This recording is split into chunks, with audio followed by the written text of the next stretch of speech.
You found it. Your home for the best content on your favorite team, the Fighting Tigers of LSU. Do us a favor, subscribe to the channel, leave your comments below, and be sure to smash that like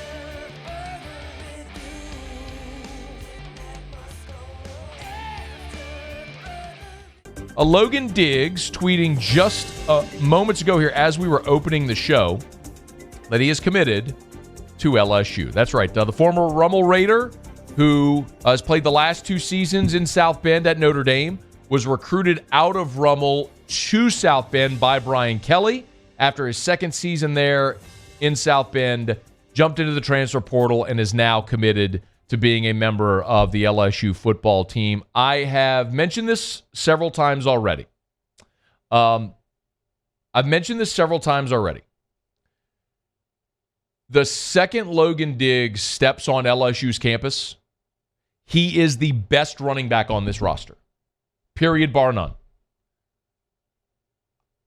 I'm not sitting here trying to tell you I'm a scout, I'm a talent evaluator, any of that stuff. What I'm telling you is I watched that guy play at Rummel plenty because they played Catholic every year he was there. As a senior, dude went off for like 250 against average 8 yards a carry against a team full of D1 prospects. Went to Notre Dame at 2 very productive seasons there. And his ability to run with power, to make you miss, to catch the ball out of the backfield, a versatile back, he is immediately the best running back on LSU's roster. And we've talked a good bit about LSU in the running back spot this offseason. And while everybody returns, you have a tremendous amount of uncertainty at that position. This was Brian Kelly this offseason talking about the running back spot. You know, I think we're going to have really good depth. I think another year in the program for everybody understanding what we want from that position. I don't know that there was going to be one player that's going to be getting all the carries, but I think a number of those guys are going to contribute at a high level for us. And I think when you look at LSU's running backs, you're going to say, wow, they keep bringing in fresh backs throughout 4 quarters, and that's what makes them so difficult to defend. There's a lot of truth to that.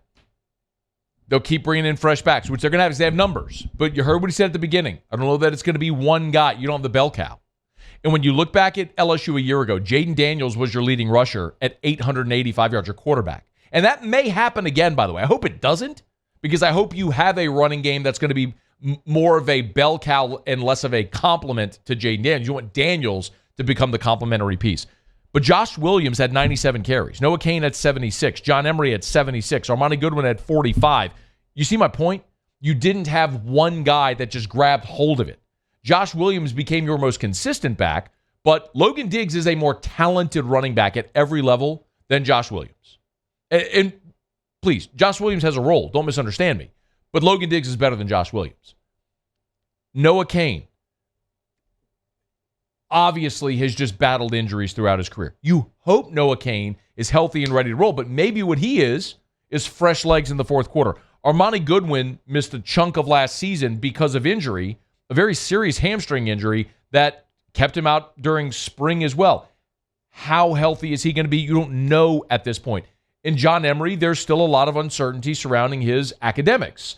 And until that is cleared and he's cleared to go, I don't know that you operate under the assumption that he's there. Now, my assumption is John Emery would be in the NFL right now if he weren't going to play this season for LSU. But until that is settled, it ain't settled.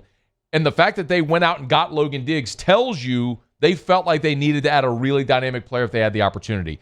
This is the kind of guy who is from Louisiana that LSU has always had on the roster. You know, you could look back for literally as long as you have watched LSU football in your life.